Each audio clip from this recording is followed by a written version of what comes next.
Caution! Warning! You are now being subjected to a more insurmountable injustice of civil liberties than you could ever hope to fathom.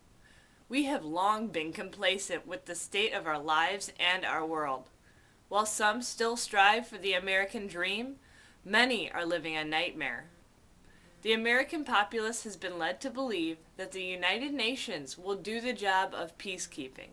However, the true motives of this world organization are to establish global policies that can be enforced to keep national governments under the control of a select few at the top. I hope through the information presented here today, each and every one of you will be implored to seek the truth for yourselves and possibly even take some action in your own lives to make a positive change that will affect our nation and the world. To understand the global agenda, we must first take a look at the tools that have been put in place to help the globalist organization succeed. Bloated government agencies like Federal Emergency Management Agency, FEMA, and the Department of Homeland Security, DHS, serve to protect the continuity of government in the event of a national catastrophe, while doing very little to preserve our constitutional rights.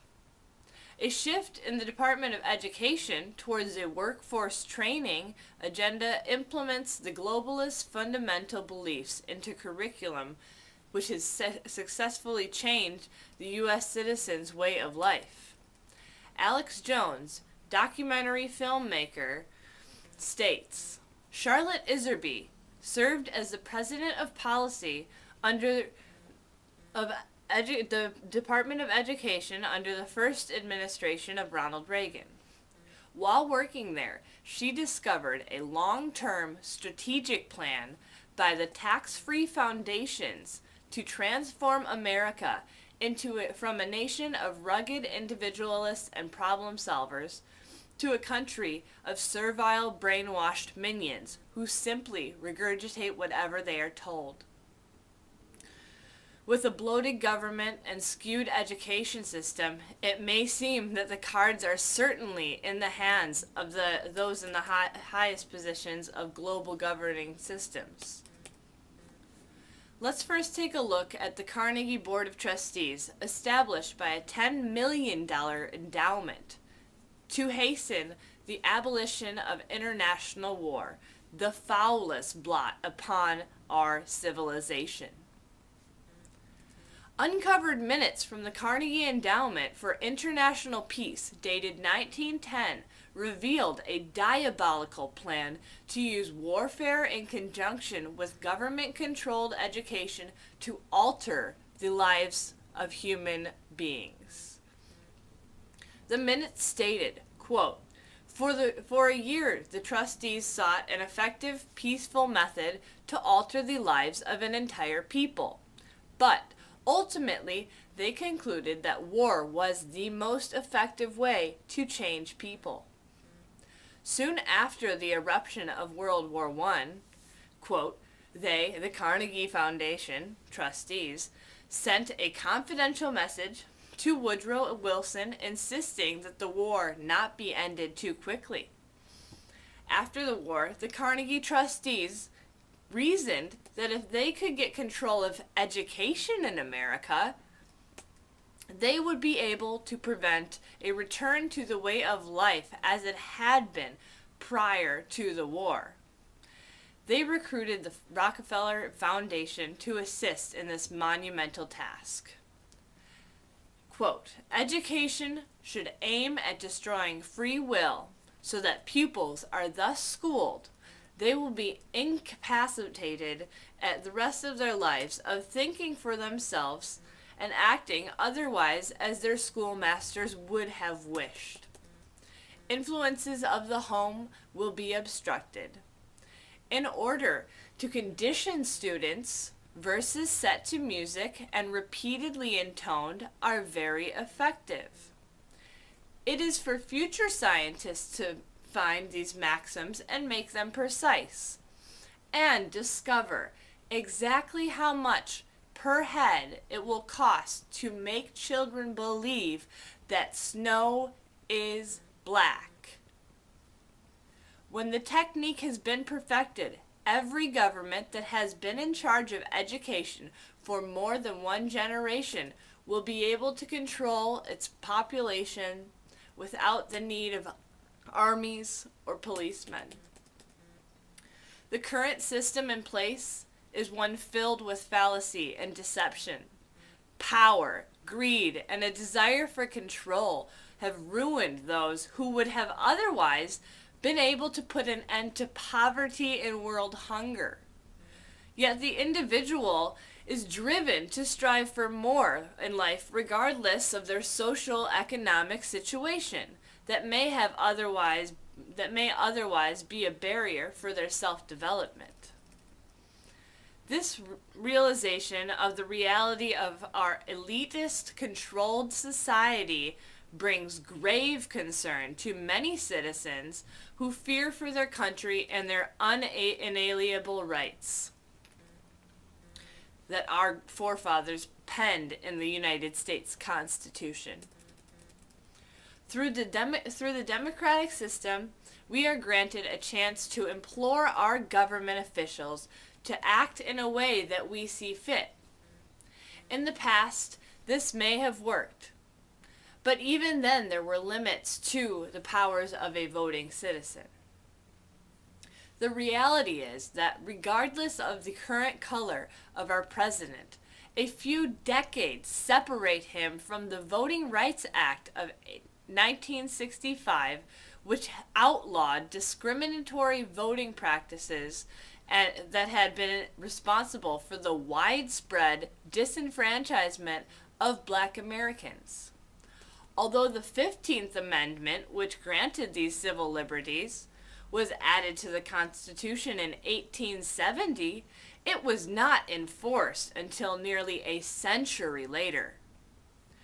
Through this example, hopefully you can see not only the great strides that have been made through the civil rights era, but the extremely vivid example of the white elitist entitlement that has ruled civilizations for centuries. What we all must understand is that no matter how many votes a president gets, they have generally been predetermined by the tax-free foundations like the Bilderberg Group, financed by indiscriminate super PACs, and even influenced your vote by mass media, owned by those elitist globalists at the top. Since the system is broken, Since the system is broken, we must do what we can to preserve our rights that we still have. Although we may not be able to have fair elections, we still have our free will, and each of us must engage our mind in this respect. Taking action to help and preserve our self-respect and freedom from tyranny. With almost every new president unlawfully imposing executive orders, many of our civil liberties are put in jeopardy or completely removed. An example from the Bush administration was the Patriot Act. Many argue the validity of this because its broad goal to protect us, the United States, from acts of terror. One of the more recent executive orders was the Obama administration's National Defense Authorization Act, NDAA, which codifies indefinite military detention without charge or trial into law for the very first time in American history. It is sad to say, but it has long been established that politics and corruption go hand in hand. From cover-ups like Iran-Contra and an onslaught of others, we have come to expect nothing less. resulting in apathy for politics and government, encumbered with a genuine sense of distrust. In the coming months and years, we may experience catastrophic events that change American life as we know it today. Through technology, we have become dependent slaves that use social media and the internet akin to the way we breathe oxygen. In saying this, I mean it is something we expect to be there for us. Technology may seem simple and may seem like a great advancement for our civilization, but at its core, it is a tool of the globalist agenda, and almost everything we subject ourselves to, aside from the sharing of ideas and intellectual properties, has an ulterior motive to keep you complacent. In the case of a national emergency, FEMA would act as a contingency government, and with the NDAA in place, those of you who think differently, as I do, may be subject to internment camps because of your opposition for the aforementioned tax-free foundations and their imposition of a police state on the United States. Do not give up your civil liberties and know your constitutional rights. Knowledge is power.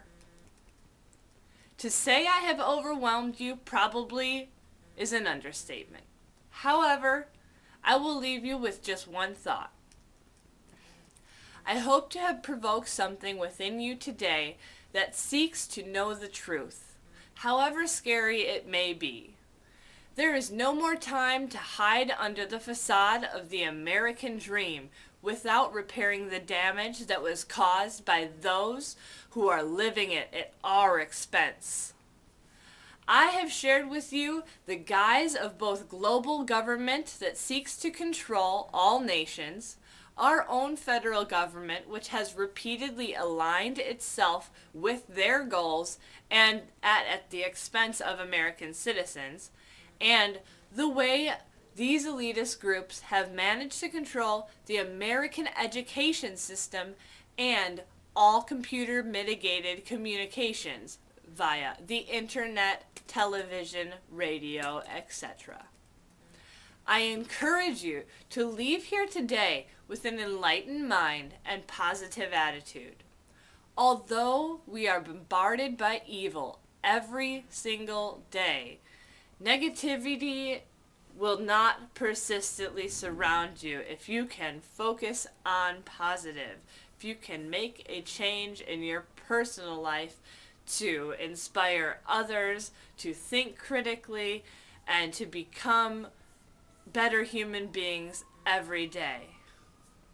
Let love reign.